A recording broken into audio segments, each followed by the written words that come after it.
ফিফার 211টি member national association রয়েছে, যেখানে পৃথিবীতে আছে 195টি দেশ এবং বর্তমানে বাংলাদেশ ন্যাশনাল ফুটবল টিমের ফিফা র্যাঙ্ক হচ্ছে 181 নাম্বার, যেখানে বাংলাদেশ ইতিহাসে সবথেকে ভালো র্যাঙ্কে আসতে পেরেছিল 1996 সালে। জি হ্যাঁ বন্ধুরা, 1996 সালে বাংলাদেশ 110 নাম্বার র্যাঙ্কিং এ আসতে পেরেছিল, যেটাই ছিল তাদের সর্বোচ্চ, এবং সবথেকে লো ছিল 2018 সালে 197 র্যাঙ্কিং এ এসে। মানে পৃথিবীর সবথেকে শেষ দেশের দিক দিয়ে বাংলাদেশ তখন টপ 10 এর মধ্যে ছিল। তাহলে বাংলাদেশ কি কখনোই বিশ্বকাপ খেলতে পারবে না, নাকি এটা কোটি কোটি ভক্তদের স্বপ্ন হয়েই থেকে যাবে? ফিফা 2034 সালে এমন কি চমক দেখাতে চলেছে যেখানে সুযোগ করে নিতে পারে বাংলাদেশ? তো আজকের এই নিউজটি শুনে হয়তো আপনারা খুশি হয়ে যাবেন, তাই সাবস্ক্রাইব করে থাকুন ভিডিওর শেষ মুহূর্ত পর্যন্ত। আচ্ছা ঠিক আছে। 2030 সালে এশিয়া থেকে সুযোগ পাবে মোট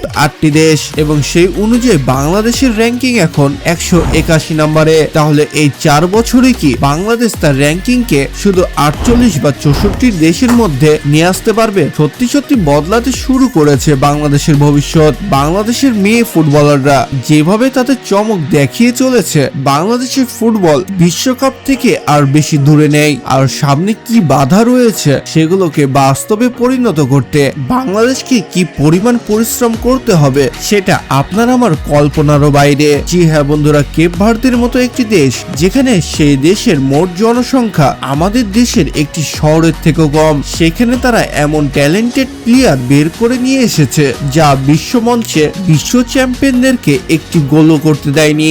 জি হ্যাঁ বন্ধুরা, স্পেনের সাথে 0-0 গোলে ড্র করে তারা 2026 সালের ওয়ার্ল্ড কাপে দেখিয়ে দিয়েছিল যে তারাও চ্যাম্পিয়ন টিমকে এভাবে ধরে রাখতে পারে। তাহলে কেপ ভার্দের মতো দেশ যদি ওয়ার্ল্ড কাপ খেলে নকআউট পর্বে যেতে পারে, তাহলে বাংলাদেশ কেন পারবে না? যেখানে বাংলাদেশের জনসংখ্যা তাদের থেকে অনেক গুণ বেশি, তাদের থেকে ফ্যাসিলিটি বেশি, এছাড়াও ট্যালেন্ট খুঁজে বের করার জন্য তাদের কাছে রয়েছে অনেক বড় সুযোগ, আরো রয়েছে বেশি অপরচুনিটি। কিন্তু বাংলাদেশের ফুটবল এগোতে পারে না একটি কারণেই, শুধুমাত্র তাদের পলিটিক্স ও কিছু প্লেয়ারদের মধ্যে সীমাবদ্ধ থাকার কারণে। জি হ্যাঁ বন্ধুরা, তারা নতুন ট্যালেন্টকে কখনোই অ্যাপ্রিসিয়েট করে না। কিভাবে বাজেট পাস করে নিজের পকেটে টাকা ঢোকাতে হবে, ফেডারেশন গুলো আসলে এসবই জানে। কিন্তু এখন সবকিছু পাল্টে গেছে, সময় এসেছে নতুন যুগের, এবং নতুন যুগের নতুন খেলোয়াড়রা হামজা চৌধুরীর সাথে কাঁধে কাঁধ মিলিয়ে যেভাবে পারফরমেন্স করে যাচ্ছে, তারা চাইলেই ভালো কিছু করতে পারে। এছাড়াও 1930 সালে বিশ্বকাপ খেলা শুরু হয়েছিল, এবং 2030 সালে সেটা 100 বছর হয়ে যাবে, এবং এই 100 বছর উপলক্ষে 3টি মহাদেশ মিলে মোট 6টি দেশ বিশ্বকাপের আয়োজন করবে। জি হ্যাঁ বন্ধুরা, আর এই 6টি দেশ কোনো কোয়ালিফাই না করেই সোজাসুজি ওয়ার্ল্ড কাপে জায়গা করে নেবে। তার মধ্যে রয়েছে Spain, Portugal, Morocco, Uruguay, Argentina এবং প্যারাগুয়ে। এরা বাছাই পর্ব ছাড়াই এবার 2030 সালে ওয়ার্ল্ড কাপে জায়গা করে নিয়েছে। তাদের কোনো ম্যাচ খেলতে হবে না, না কাউকে হারিয়ে উপরে উঠতে হবে। তারা আয়োজক হওয়ার কারণে তাদের ওয়ার্ল্ড কাপের টিকিট নিশ্চিত। মানে আপনি কি বুঝতে পারছেন, বাংলাদেশ যদি কখনো ফিফা বিশ্বকাপের আয়োজক হতে পারে, তাহলে বাংলাদেশও অবশ্যই ফুটবল বিশ্বকাপ খেলতে পারবে, কিন্তু এটা কখনোই সম্ভব নয়। এছাড়া বাংলাদেশের আরো একটি বড় সুযোগ ছিল, যদি 48টি দেশের বদলে সামনে 2030 বা 34 সালের বিশ্বকাপে 48টি দলের বদলে 64টি দল মিলে বিশ্বকাপ আয়োজন করা হয় তাহলে। কিন্তু এটা এখন পর্যন্ত খাতা কলমেই রয়েছে, সেভাবে বাস্তবায়ন হয়নি। যদি বাংলাদেশকে এশিয়ার মধ্যে সেরা 8টি দেশের মধ্যে আসতে হয়, তাহলে বাংলাদেশকে কিছু সেরা সেরা টিমকে হারিয়ে আসতে হবে।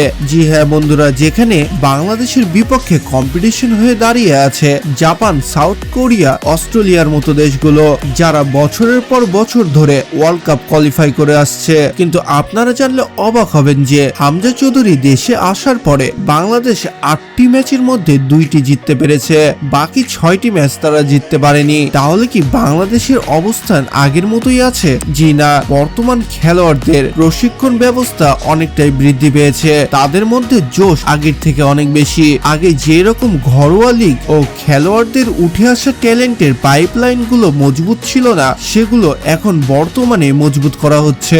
বাংলাদেশ ফুটবলে উঠে আসছে নতুন কিছু ট্যালেন্টেড ফুটবলার, যারা প্রতিনিয়ত নিজেদেরকে আপগ্রেড করছে এবং প্রশিক্ষণ নিচ্ছে। আসলে বাংলাদেশকে ওয়ার্ল্ড কাপের মতো মহামঞ্চে খেলতে হলে বাংলাদেশের ফুটবলের প্রয়োজন ওয়ার্ল্ড কাপের লেভেলের একজন কোচ, কারণ একটি দেশি কোচ কখনোই ওয়ার্ল্ড কাপ তো দূরে থাক, ওয়ার্ল্ড কাপ কোয়ালিফায়ার্স এর রেজাল্ট গুলোতেই প্রেসার সহ্য করতে পারবে না। আমাদের বাংলাদেশে আর্জেন্টিনা ও ব্রাজিলের ভক্তই বেশি, কারণ সকলেই জানে যে বাংলাদেশ তো কখনোই বিশ্বকাপে পৌঁছাতে পারবে না। এমনকি বাংলাদেশের ফুটবল প্লেয়াররাও আর্জেন্টিনা ব্রাজিলকে সাপোর্ট করে, কখনো নিজে বলে না যে আমরাও একদিন বিশ্বকাপ খেলবো। আসলে সঠিক প্রশিক্ষণ না পাওয়ায় বাংলাদেশের ফুটবলে আজ এই অবস্থায় আছে। বাংলাদেশ যদি একটি ভালো মানের কোচ নিয়ে আসতে পারে এবং 10 বছরের পরিকল্পনা নিয়ে সেই প্লেয়ারগুলোকে যদি ছোট থেকেই সেভাবে সাজিয়ে গুছিয়ে বড় করতে পারে ওয়ার্ল্ড কাপ খেলার জন্যই, তাহলে কিন্তু বাংলাদেশও পারবে বিশ্বকাপ খেলতে। কারণ আপনি এখানে একটি বিষয় দেখুন, বার্সেলোনার মতো একটি ক্লাব যেখানে প্লেয়ারকে শুধু খেলানো হয় না, তারা প্লেয়ার তৈরি করার একটি কারখানা। তারা ছোট ছোট ট্যালেন্টেড প্লেয়ারদেরকে দেশ বিদেশ থেকে নিজের ক্লাবে নিয়ে আসে এবং সেই 5-7 বছর বয়স থেকে তাদেরকে বেসিক থেকে শুরু করে সবকিছু শেখায় এবং এমন ট্যালেন্টেড বানিয়ে ফুটবল প্লেয়ারদেরকে তৈরি করে তারা এখন বিশ্ব মঞ্চে বিশ্ব সেরাদের কাতারে পড়ে। জি হ্যাঁ বন্ধুরা, যেখানে সব থেকে বড় উদাহরণ লিওনেল মেসি ও লামিন ইয়ামাল। লামিন ইয়ামালের কিছুই ছিল না, সে ছোটবেলা থেকে বার্সেলোনাতেই বড় হয়েছে, আর তার আজকের যে ট্যালেন্ট গুলো আমরা দেখতে পাই, তার খেলা দেখে যে মুগ্ধ হয়ে পড়ি, সেটা তার 10 বছর আগের পরিশ্রমের ফল। তো আমাদেরকেও কিন্তু এইরকম লং টার্ম ভিশন নিয়ে মাথায় গামছা বেঁধে নেমে পড়তে হবে। যদি ভাবেন 2030 না হলে 2034-এ খেলবো, 2034-এ না হলে 2038-এ, তাহলে সেটা কখনোই সম্ভব নয়। আজ যে স্পেন বিশ্ব চ্যাম্পিয়ন হয়ে বসে আছে, তার পেছনেও ছিল তাদের একটি লং টার্ম ভিশন, যেখানে আপনি দেখতে পাবেন যে স্পেনের বেশিরভাগ প্লেয়ার গুলোই একসাথে কোচিং নিয়েছে।